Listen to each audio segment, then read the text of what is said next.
Vamos ver o Dirceu, Zé Dirceu, basicamente confessando acordo com o Tarcísio e sendo salvo, sendo interrompido por Reinaldo Azevedo e coleguinha.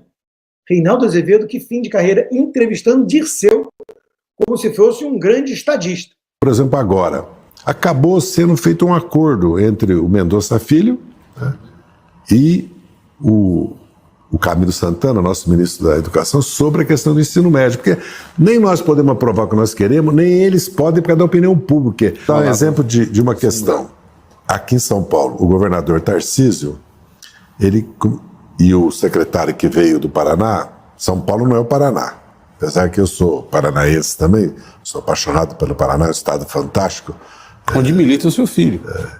Além que meu filho é paranaense, a Clara... E no tempo que o ministro ficou clandestino no Brasil. Sempre dialogar, sempre conversar, sempre convencer a outra parte que para o Brasil o melhor é um acordo.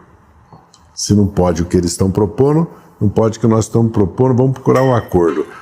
Porque é muito grave quando se cria a política de sabotar o governo, estabilizar, que é o que o Bolsonaro quer, se depender.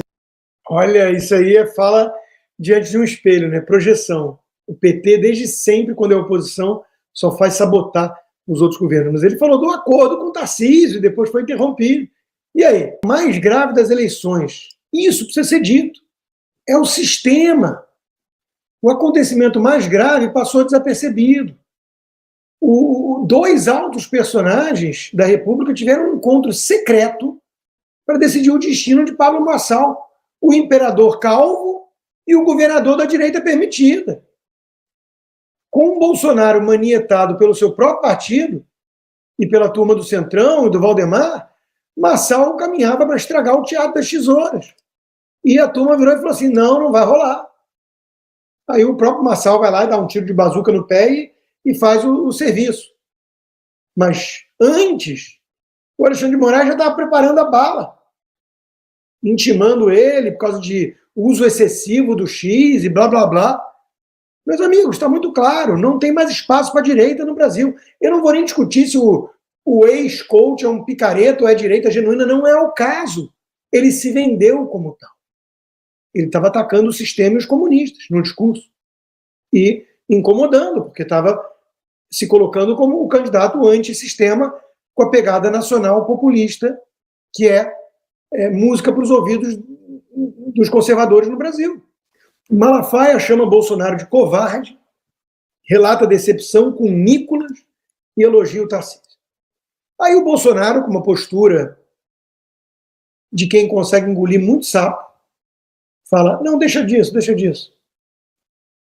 E aí o próprio Silas Malafaia diz que está tudo certo, que o Bolsonaro mandou vários coraçõezinhos para ele e tudo mais. Partiu para cima do Alexandre Pitoli, da Auriverde, de uma forma furiosa e surtada até, eu diria. Hoje o Pitoli estará no Braddock Show mais tarde, e vamos falar sobre esse assunto, não percam. E o que eu tenho a dizer é o seguinte, Silas Malafaia é uma figura que, desde sempre, me desperta muitas desconfianças e ressalvas, assim como o próprio Marçal, diga-se de passagem. Eu fico com a sensação de que ele é muito oportunista. Fico com a sensação também de que ele fala muito mais de política do que de Deus. De que ele tem um tom muito arrogante e professoral e beligerante. E que ele quer dar pitaco em tudo e todos, que ele acha que manda na direita, que ele acha que ele tem mais influência do que ele tem, que adota um tom muito raivoso e com pouca caritas que um cristão deveria priorizar, na minha opinião, e não só na minha, mas de todos os estudiosos do cristianismo. Era o principal legado de Cristo. Acima de tudo, eu fico com a sensação, até de quem conhece isso de perto, tá, gente? Será que esse sujeito não está numa fase de mania bipolar, não? Eu digo isso assim, não venha para cima de mim, Silas, também agora, com 3 pedras na mão. Veja, eu falo isso porque essa postura foi muito divisiva para a direita. E é curioso, no mínimo, que ele estava na Globo, falando com a Mônica Bergamo, dizendo que o Bolsonaro, que líder é esse? porque o Bolsonaro estava dividindo a direita, porque não apoiou com a empolgação do Tarcísio o Ricardo Nunes e o Pimentel lá em Curitiba, sendo que tem um baita nome da direita em Curitiba, que é a Cris Graham, 35. Então, é absolutamente compreensível. Os filhos do Jair Bolsonaro reconheceram isso.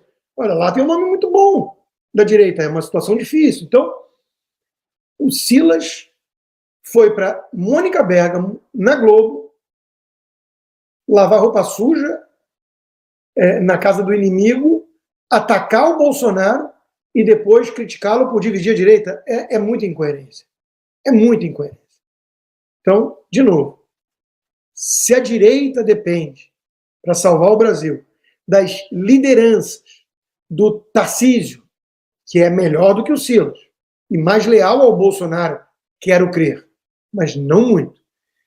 O Silas, que bate no Nicolas, esse sim, um jovem que correu o Brasil para fazer a onda bolsonarista municipal.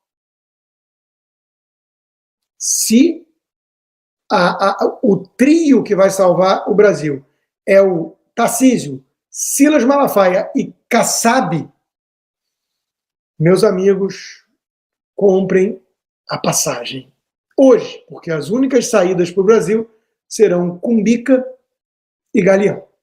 Então, o pastor Silas Malafaia criticou o Bolsonaro por uma questão até acertada. Às vezes o Bolsonaro fica meio em cima do muro, mas é porque é difícil a situação. E ele faz lá o cálculo dele também eleitoral, não vou negar, do curral eleitoral dele, digamos assim. Agora, porque ele queria mais empenho na defesa do Nunes? Não era isso que a direita precisava e queria do Bolsonaro nessa disputa. Então, Malafaia é aquele que procurou Gilmar Mendes antes do ato pró-Bolsonaro para ele pedir a prisão do colega do Gilmar Mendes, Alexandre de Moraes.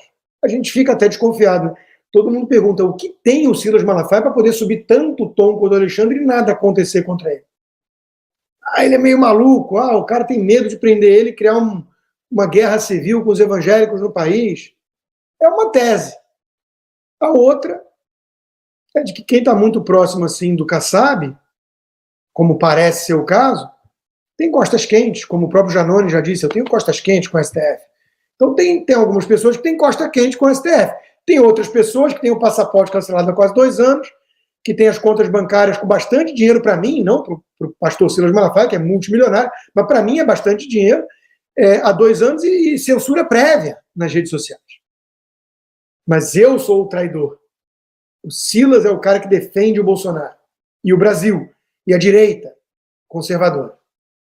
Eu sou obrigado a ouvir cada coisa, mas entra por um ouvido e sai pelo outro, porque quem tem as suas convicções e teme apenas a Deus e não aos críticos, né, faz aquilo que sabe que é certo, ou pelo menos que acredita. Uma turma querendo rifar já o Bolsonaro como líder de direita no Brasil e colocar em seu lugar o Tarcísio.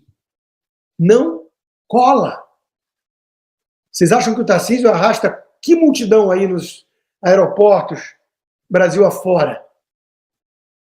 O Tarcísio não é o líder da direita. O Tarcísio é um cara que vai na Gilmar Palusa, em Lisboa, elogiar o STF. É um cara que diz, temos que dialogar com Alexandre de Moraes. Bom, o Bolsonaro até tenta dialogar também, como nós vamos ver mais à frente. E como todo mundo lembra, usando o Temer como interlocutor.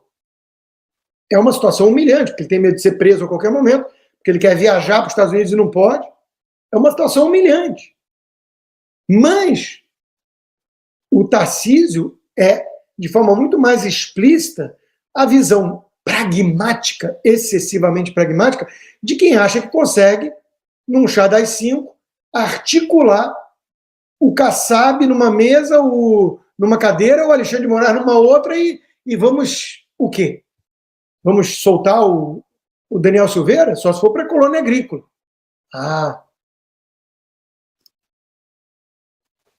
Esse sim merece aplauso. Esse é um líder. Esse é um líder da direita.